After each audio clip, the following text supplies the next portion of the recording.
Imagine surviving war zones, carrying bleeding friends on your back, hearing mortars scream past your head, only to come home and be called a liar by the people you trusted most.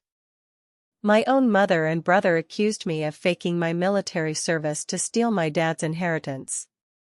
But they forgot one thing: I'm a soldier. I've fought bigger monsters than them. If you've ever been betrayed by the very people you thought would stand by you, hit like, subscribe, and get ready for one of the most painful yet deeply satisfying revenge stories you'll ever hear. I grew up just outside Sacramento, California. Our small house smelled of pine cleaner and cigarette smoke. My dad was a quiet man, his shoulders permanently slouched like he carried invisible rucksacks. He never talked much about Vietnam, except on rare evenings when he'd sip cheap bourbon on the porch and stare at the moon. My mom was different. Her voice was always sharp, like snapping twigs. She called me her helper, which really meant I was her unpaid maid. When I was 7, she told me, "Your brother will take care of us when we're old.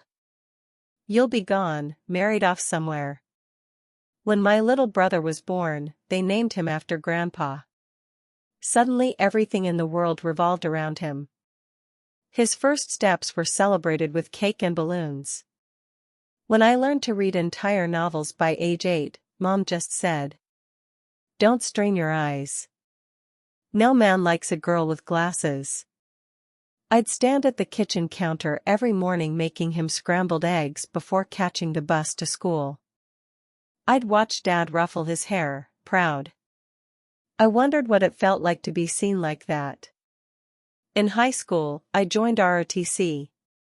My dad's eyes shone the first time I wore my uniform. It was the only time I saw tears in them. "You're braver than I ever was," he whispered. But Mom said, "That's not ladylike. You're too rough." I ignored her. Every push-up felt like pushing the world off my shoulders. Every mile run felt like running away from her voice in my head. I enlisted at 18. Boot camp was hell.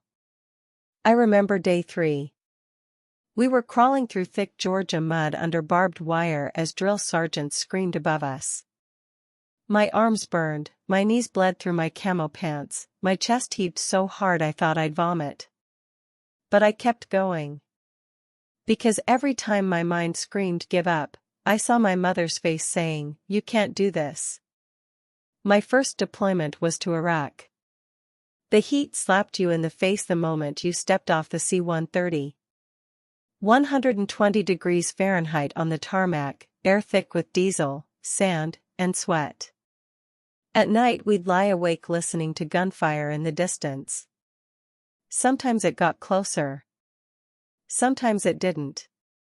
One morning, an IED ripped apart the Humvee in front of ours. We sat there frozen as the dust settled and screams filled the radio. I held a dying man's hand as he stared blankly at the sky, whispering, "Tell my wife I love her." I watched life leave his eyes. And something inside me hardened forever. I pushed myself harder than anyone. I learned Arabic phrases to connect with locals, trained new recruits, and completed missions with precision. My unit called me Steel Spine. I was injured twice, once shrapnel cut into my thigh, and once a collapsing wall broke my wrist. Both times, I refused medevac. I healed in field, taped up, and kept moving. By the time I was promoted to lieutenant colonel, my uniform bore medals for valor, leadership, and service. My father sent me a single text. "You're my hero." That was enough for me. 20 years later, I returned home to visit him more often. His hair was pure white, his voice soft like old cotton. We'd sit on his porch by Monterey Bay, watching pelicans dive into silver waves. Then came the call. Heart attack in his sleep. Quick. Peaceful. At his funeral, I stood in uniform, chest heavy with grief and medals. People thanked me for my service. Mom just scowled at my short haircut and said, "Couldn't you at least look feminine today?"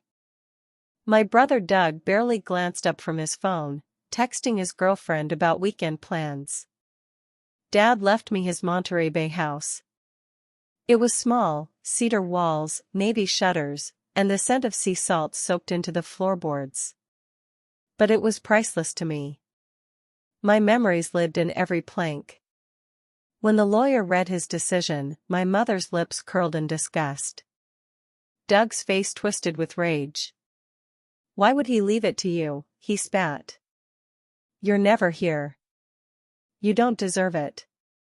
Mom said nothing, but the cold in her eyes cut deeper than any words. A month later, an official envelope arrived. I tore it open with shaking hands. They were suing me, my own mother and brother, accusing me of forging my military records to steal Dad's property. My knees buckled. I sank to the floor, staring at the paperwork spread around me like shrapnel after a blast. I tried calling Mom. Straight to voicemail. Doug texted, "Give up now and avoid embarrassment." At that moment, something inside me roared alive. They want to fight? I'll give them a war. I called every commanding officer I'd served under, requested certified service records, medal citations, deployment rosters, injury reports, commendations, photos, videos, letters from soldiers I'd led. Every day my kitchen table was stacked with binders, folders, notarized documents. I slept 2 hours a night, fueled by black coffee and sheer fury. Meanwhile, Mom spread lies to extended family. Cousins blocked me on Facebook. Old aunts called me a disgrace. Local veterans groups withdrew speaking invitations. My entire life was unraveling because of their greed. Then came Mason, my youngest brother. The quiet one, always with earbuds in, avoiding everyone. We barely spoke growing up. He called me late one night, his voice trembling. I know what they're doing. I saw their texts planning it. They said they'd pay off some guy to fake your DD-214 forms. They want to sell the house and split the money. My breath caught. Tears blurred my vision. Why are you telling me? He paused, then whispered. Because, you're the only one who ever protected me from them. The day of court, I woke at dawn, tied my hair back into a tight bun, pressed my uniform until every crease was razor sharp, pinned my medals in perfect alignment. Walking into that courtroom, heads turned. The judge nodded respectfully. Doug sat at the plaintiff's table, smirking in his navy suit. Mom wore her best pearl necklace, face pinched with righteous anger. My lawyer presented everything. Thick binders thumped onto the wooden table one by one, deployment records, combat photos, Bronze Star citation, Purple Heart certificate, letters from generals. Then came Mason's screenshots of their conspiracy. The room was silent except for Mom's ragged breathing. Finally, the judge leaned forward, voice like iron. This court finds these accusations baseless and malicious. We are ordering a criminal investigation into attempted fraud, defamation, and document tampering.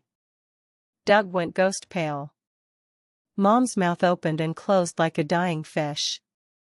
The bailiff escorted them out as Mom wailed. You ruined this family.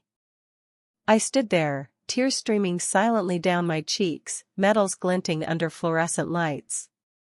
For once, no one could ignore me. It's been over a year now. Doug and Mom were charged with fraud and defamation. They're out on bail awaiting sentencing. We don't speak.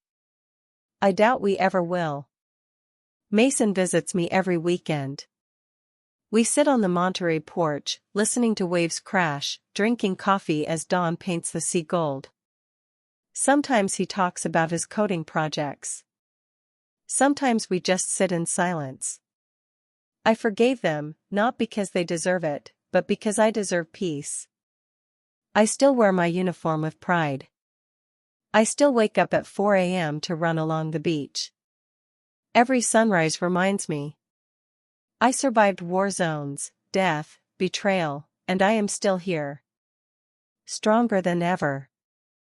If this story made your heart ache but also gave you hope, smash that like button, and tell me in the comments, have you ever been betrayed by someone you trusted? And how did you rise above it? Subscribe for more powerful, real revenge stories just like this, stories of resilience, justice, and reclaiming your life with unbreakable strength.